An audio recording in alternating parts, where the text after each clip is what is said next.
Ang mga kabihas ng Mediterano, Minoan at Mycenaean. Ang lupain ng Greece ay mabato at bulubundukin. Ito ang pangunahing naging sagabal sa mabilis na daloy ng komunikasyon sa mga pamayanan. Naging mabagal ang paglago ng mga kaisipan at teknolohiya, subalit ito rin ang naging dahilan upang ang bawat lungsod-estado ay magkaroon ng kani-kanilang katangian na nagpayaman sa kanilang kultura. Ayon sa mga arkeologo, ang kauna-unahang sibilisasyong Aegean ay nagsimula sa Crete noong 3100 BCE. Tinawag itong kabihas ng Minoan, batay sa pangalan ni Haring Minos, ang maalamat na haring sinasabing nagtatag nito. Kilala ang mga Minoans bilang mahuhusay gumamit ng metal at iba pang teknolohiya. Nakatira sila sa mga bahay na yari sa laryo o bricks at may sistema ng pagsulat. Sila ay magagaling ding mandaragat. Narating ng Crete ang kanyang tugatog noong 1600 hanggang 1100 BCE. Umunlad ng husto ang kabuhayan, dulot na rin ang pakikipagkalakalan ng mga Minoan sa silangan at sa paligid ng Aegean. Dumami ang mga bayan at lungsod at ang Knossos ang naging pinakamalaki. Kinilala ang Knossos bilang isang makapangyarihang lungsod at sinakop nito ang kabuuan ng Crete.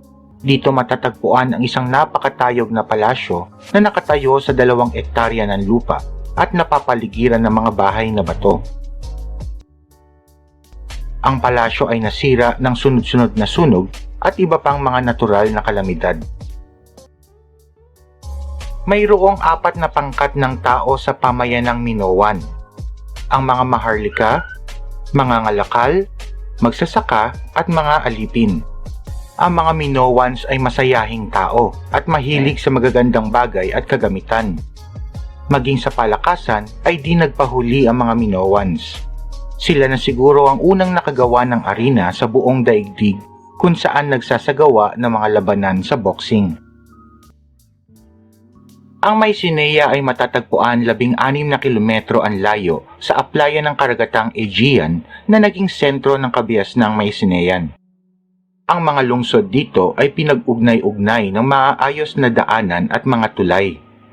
Napapaligiran ng makapal na pader ang lungsod upang magsilbing pananggalang sa mga maaaring lumusob dito.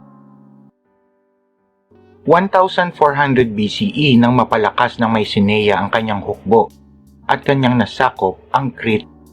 Naiugnay nila ang Crete sa lumalagong kabihasnan sa Greece. Maraming mga salitang Minoan ang naidagdag sa wikang Griego. Ang sining ng mga Griego ay naimpluwensyahan ng mga estilong Minoan. Ilan sa mga alamat ng Minoan ay naisama sa mga kwento at alamat ng mga Griego.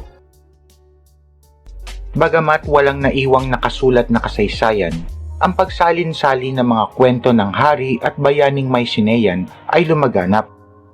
At hindi naglaon, ang mga kwentong ito ay naiugnay at naging batayan ng mitolohiyang Griego. Noong 1100 BCE, ay isang pangkat ng mga tao mula sa Hilaga ang pumasok sa Greece at iginupo ang mga Mycenaean. Sila ang mga Dorians. Samantala ay isang pangkat naman ng mga tao na mayroon ding kaugnayan sa mga Mycenaean ang tumungo sa timog ng Greece malapit sa lupain ng Asia Minor.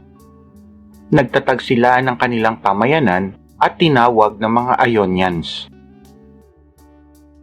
Ang pagsalakay ng mga Dorians at pagbagsak ng Mycenae ay tinaguri ang Dark Age o madilim na panahon na tumagal ng halos 300 taon. Naging palasak ang digmaan ng mga iba't ibang kaharian. Nahinto ang kalakalan, pagsasaka at iba pang gawain pangkabuhayan. Maging ang paglago ng sining at pagsulat ay lubos na naapektuhan. Ang mga kabihas ng Mediterano, Minoan at Mycenaean.